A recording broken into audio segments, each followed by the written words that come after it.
আসসালামু আলাইকুম ভিউয়ার্স, কেমন আছেন সবাই? আশা করছি সবাই ভালো আছেন। আমিও আলহামদুলিল্লাহ ভালো আছি। তো নতুন আরেকটি ব্লগ নিয়ে চলে আসলাম আপনাদের মাঝে। তো প্রত্যেক দিনই তো বালতি ভর্তি করে কাপড় ধুয়ে নিই। তারপরেও যেন কিছু কাপড় দেখা যায় যে কি মানে কোনাকানায় থেকে যায়।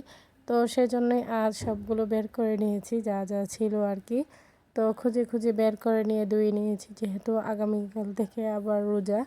তো যাই হোক, রোজা রেখে কিন্তু মানে এখন যেই কাজগুলো করা সম্ভব সেই কাজগুলো করা সম্ভব হয়ে ওঠে না। তারপরও সংসার যেহেতু আছে, কাজ তো করতেই হবে। তো যতটুকু সম্ভব আর কি এগিয়ে রাখা যায় ততটুকু আমি চেষ্টা করেছি যাতে করে সব কিছু আর কি এগিয়ে রাখা যায়। তো ভিডিও দেখতে দেখতে যারা এই পর্যায়ে চলে এসেছেন, শুরুতে লাইক দিতে ভুলে গিয়েছেন, তারা অবশ্যই একটি লাইক দিয়ে ভিডিওটি কন্টিনিউ করবেন। আপনাদের একটি লাইক আমার ভিডিওটি অনেকজনের মাঝে পৌঁছে দিতে সাহায্য করবে। তো আমার যে বোরকাটা আজ আমি ধুয়ে নিয়েছি, তো এই বোরকাটা অনেক দিন যাবতই হচ্ছে আর কি আলনায় পড়েছিল, তো সেটা আর আমার খেয়াল নেই, তাই আজকে ধুয়ে নিয়েছি। এরপর চলে আসছি ড্রেসিং টেবিলটা পরিষ্কার করে নিতে। প্রত্যেক দিনই কিছু না কিছু মুছে নিচ্ছি ফার্নিচার, তারপরে যেন পরিষ্কার করা শেষ হচ্ছে না, একটার পর একটা থেকেই যায়। তো আজ হচ্ছে আমি আবার সাবান পানি দিয়ে প্রথমে ভালোভাবে আর কি গ্লাসগুলো পরিষ্কার করে নিয়েছি। তো এরপর আবার পরিষ্কার পানি দিয়ে সেটাকে মুছে আবার একটা শুকনো কাপড় দিয়ে আর কি মুছে নিব। তো এরকমভাবে আমি হচ্ছে পুরো ড্রেসিং টেবিলটা পরিষ্কার করে নিয়েছি, যা যা মালপত্র ছিল সব কিছু বের করে নিয়েছি। বাচ্চাদেরকেও বাইরে খেলতে দিয়ে দিয়েছি যাতে করে তারাও আমাকে ডিস্টার্ব না করে। আর কাজের সময় কিন্তু বাচ্চারা একটু বিরক্ত বেশি করে, তারপরেও মেয়ে এসে এটা সেটা চাচ্ছিল, তো কাজের ফাঁকে হচ্ছে ওর বায়নাগুলো আবার পূরণ করছিলাম। তো আমি হচ্ছে রোজার আগে চেষ্টা করেছিলাম যতটুকু সম্ভব আর কি সব কিছু ক্লিন করা যায়, তো সেজন্যই সব কিছু ক্লিন করে রাখছিলাম। আর ক্লিন করে রাখলে কিন্তু রুমটা দেখতেও ভালো লাগে, যত পরিপাটি করে থাকা যায় ততই হচ্ছে শান্তি লাগে। তো সেজন্য আমি চেষ্টা করি যতটুকু সম্ভব আর কি পরিপাটি করে রাখার, তারপরে জানি না কতটুকু পারি। তো অনেক আপুরা আছেন সুন্দরভাবে রুমগুলো গুছিয়ে রাখেন, তাদের মতো হয়তো বা পারি না, তারপরও আমার যতটুকু সম্ভব আমি সেভাবেই রাখি। তো আমি যেহেতু কোরআন তেলাওয়াত করি, তো সেজন্য আমি কোরআন শরীফটা এই ড্রেসিং টেবিলের উপরের যে তাকটা সেটাতেই রেখে দিই, যাতে করে আমি সবসময় নামাজের পরে পড়তে পারি। তো এদিকে শুকনো একটা কাপড় দিয়ে হচ্ছে প্রথমে আমি যেগুলোতে পেপার দিয়ে নিয়েছি সেই গ্লাসগুলো মুছে নিয়েছি। এরপর আমি বাহিরের অংশগুলো আবার মুছে নিয়েছি যাতে করে কোনো দাগ ছোপ না থাকে। তো শুকনো কাপড়টা দিয়ে মুছে নিলে আর সেটা আর মানে গোলাটে হয়ে থাকে না, তো সেই জন্যই আর কি মুছে নেওয়া। তো এদিকে মেয়ের প্রয়োজনীয় যা ছিল এবং আমি দৈনন্দিন যেগুলো ইউজ করি সেগুলোই আর কি গুছিয়ে রাখছিলাম। তো এরকমভাবেই সব কিছু একে একে গুছিয়ে নিচ্ছিলাম। তো একা হাতে তো বুঝতেই পারছেন, একা হাতে ক্যামেরা অন করে কাজ করাটা কতটা কষ্টের, তারপরও চেষ্টা করি আপনাদের মাঝে যতটুকু সম্ভব সুন্দরভাবে ফুটিয়ে তোলার জন্য। তো জানি না কতটুকু পারি, তারপরও চেষ্টা করি। তো আশা করছি আপনারা অবশ্যই সাপোর্ট করবেন, আপনাদের ভালোবাসাই কিন্তু এই কষ্টগুলো করা। তো এখানে আমি তো ফাইনালি আমার ড্রেসিং টেবিল ক্লিন করা কমপ্লিট হলো। তো এরপর আপনাদের মাঝে একটু শেয়ার করতে চলে আসলাম যে দেখতে কেমন লাগছে। তো এদিকে আমি বিছানাটাকে হচ্ছে ঝেড়ে নিব এরপর, তো আস্তে আস্তে সব কিছু আর কি গুছিয়ে নিব। তো এদিকে পেপারগুলো হচ্ছে ছিল না, তো কিছু পেপার হচ্ছে আমি মিলিয়ে আর কি দিয়েছি আগের পেপারগুলোকেই। তো এই পেপারগুলো অনেক দিন যাবত যখন এইভাবে আমরা রেখে দিই এতে কিন্তু অনেক ধুলাবালি থাকে, তো সেই জন্যই আর কি মুছে নেওয়া। তো যাই হোক, এভাবে আমি গুছিয়ে নিয়েছি। মেয়ের জন্য হচ্ছে এই যে সামনের যে দিকটা সেইখানে আমি রাখতে পারি না, যেটাই রাখি না কেন সে সেটা হচ্ছে বাইরে নিয়ে চলে যাবে, তো এরকম দুষ্টুমি করে।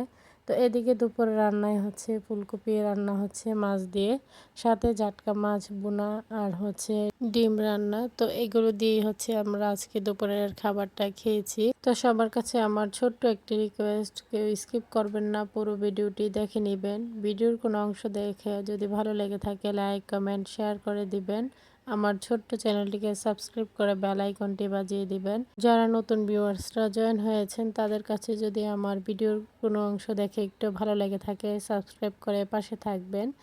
তো এদিকে হচ্ছে আবার আমার ছোট জায়ের বাবা আসছিল হঠাৎ করে, তো আসার সময় ওনাদের গাছের কলা নিয়ে আসছে। তো এদিকে ড্রাইভার দিয়ে হচ্ছে আমাদের রমজানের বাজার পাঠিয়ে দিল। তো রোজার বাজার কি কি পাঠালো সব কিছু এখন আপনাদের মাঝে শেয়ার করব। তো এখানে এই ব্যাগ ভর্তি বস্তা ভর্তি ছিল আর কি রোজার বাজার। তো রমজান মাসের কিন্তু আলাদা একটা শুকনো বাজার থাকে। তো সেইগুলোই আর কি সব কিছু একসাথেই পাঠিয়ে দিয়েছে। এরপরে যতটুক যা লাগবে পরে আবার নিয়ে আসবে। তো প্রথম হচ্ছে দিয়ে দিয়েছে বেশি করেই সব কিছু। তো এরপরে দেখা যায় যে কি এটা সেটা বাকি থাকে, সেগুলো হচ্ছে পরে আবার দেখে আর কি নিয়ে আসবে। তো এখানে আমরা খুলে খুলে দেখছিলাম যে কি কি পাঠিয়েছে। তো এখানে ছিল মুড়ি, বেসন, চিনি, আদা, রসুন, পেঁয়াজ, আলু, তাছাড়া ট্যাং, আরও অনেক কিছু, খেসারির ডাল, মানে রমজান মাসে যা যা দরকার আর কি। সাথে শরীর মাজা সাবান এবং ভিম সাবান ও কাপড় ধোয়ার পাউডারও ছিল। তো এখানে হচ্ছে আবার পোলাও চাউলও দিয়ে দিয়েছে। তো আমরা তিনজা মিলে আর কি সেগুলো বের করে নিচ্ছিলাম হাতে হাতে। তো এখানে লবণ থেকে শুরু করে তেল, কোয়েল, তাছাড়া হারপিক, মানে যা যা দরকার সব কিছু 1 মাসের জন্য পাঠিয়ে দিয়েছে। তো এদিকে আমরা তিনজা মিলে আবার হাতে হাতে এগুলো আবার গুছিয়ে নিচ্ছিলাম, জারের মধ্যে রেখে দিচ্ছিলাম। তো এখানে একটা মুড়ির প্যাকেট খুলে হচ্ছে একটা জারে রাখা হলো। তো যেহেতু এটা প্রথম খাওয়া হবে তো সেই জন্যই আরেকটা প্যাকেট এমনিতেই রেখে দিয়েছে। তো এদিকে আমি আবার চিড়াটা বের করে আর কি রাখছিলাম জারের মধ্যে। তো এরকমভাবেই আর কি একটার পর একটা আমরা সবাই মিলে হাতে হাতে কাজ করছিলাম। তো সবাই মিলেমিশে কাজ করলে সব কাজই আর কি করতেও ভালো লাগে, আর সেটার একটা আনন্দ আছে। তো আমরা যারা মিলে এখানে গল্প করছিলাম আর কাজগুলো করছিলাম। তো এখানে বুট কিছু ভিজিয়ে নেওয়া হয়েছে সিদ্ধ করার জন্য, সাথে কিছু ডালও ভিজিয়ে নেওয়া হবে। তো এগুলো একসাথে আর কি ব্লেন্ড করে ফ্রিজে রেখে দেওয়া হবে 6-7 দিন, যাতে করে খাওয়া যায় এরকম একটা আর কি আনুমানিক ধারণা করে ভিজিয়ে নেওয়া হয়েছে। তো এখানে আমি হচ্ছে আবার এলাচি, দারচিনি সেগুলো আর কি জারের মধ্যে রাখছিলাম। সাথে কিন্তু সব ধরনের মশলাও দিয়ে দিয়েছিল, হলুদের গুঁড়া থেকে শুরু করে মরিচের গুঁড়া, জিরার গুঁড়া। তো এখানে অনেক কিছুই ছিল। তো সব কিছুর নাম তো আর আপনাদের মাঝে মানে উল্লেখ করা সম্ভব নয়, তারপরে যতটুকু সম্ভব আমি উল্লেখ করেছি, আর বাকিটা আপনারা হচ্ছে ভিডিওর মাধ্যমেই দেখে নেবেন। তো রমজানের বাজার আশা করছি সব আপুরাই করে নিয়েছেন, যেহেতু আগামীকাল থেকে রোজা। তো রোজার আগে কিন্তু এই বাজারগুলো করতে ভালো লাগে, সেগুলো গোছাতেও ভালো লাগে, সব মিলে খুবই ভালোই লাগে। আর রমজান মাস আল্লাহ তাআলার রহমতের একটি মাস, আর এই মাসটা আসলে সবার কাছেই খুবই আনন্দ লাগে। তো আমরা তো খুবই একটা আনন্দ করি এই মাছটা পেলে, তো খুব ভালো লাগে। তো এদিকে আমরা একে একে সব কিছুই আর কি গুছিয়ে নিচ্ছিলাম। তো এখানে হচ্ছে টমেটোর সস দিয়েছিল, নুডলস রান্না করা হবে যখন তখন খাওয়ার জন্য। তো নুডলসও সাথে দিয়ে দিয়েছিল, সেগুলোই আবার হচ্ছে গুছিয়ে নিলাম। এরপর চলে আসছে এখানে বুটের ডাল ও আতপ চাল হচ্ছে ব্লেন্ড করার জন্য। তো রাতের জন্য হচ্ছে বুটের ডাল দিয়ে বড়া বানানো হবে, মানে ভাত দিয়ে খাওয়ার জন্য, গরম ভাত দিয়ে খেতে সবাই খুবই পছন্দ করে। সাথে যদি শুকনো মরিচ ভাজা হয় তো আর কিছুই লাগে না সবার। তো এখানে আতপ চাল ব্লেন্ড করে নিতেছি পোয়া পিঠা বানানোর জন্য। তো বাচ্চারা হচ্ছে পোয়া পিঠা খেতে চেয়েছে। তো রাতে সবাই মিলে একসাথে বসছি, এখন রাতের খাবারটা খাবো। তো এখানে বড়া বানানো কিন্তু কমপ্লিট। তো আমরা তিনজা মিলে বসছি আর কি খাবারটা একসাথেই খাবো। তো গরম ভাত দিয়ে খেতে কিন্তু একদমই অসাধারণ লাগে।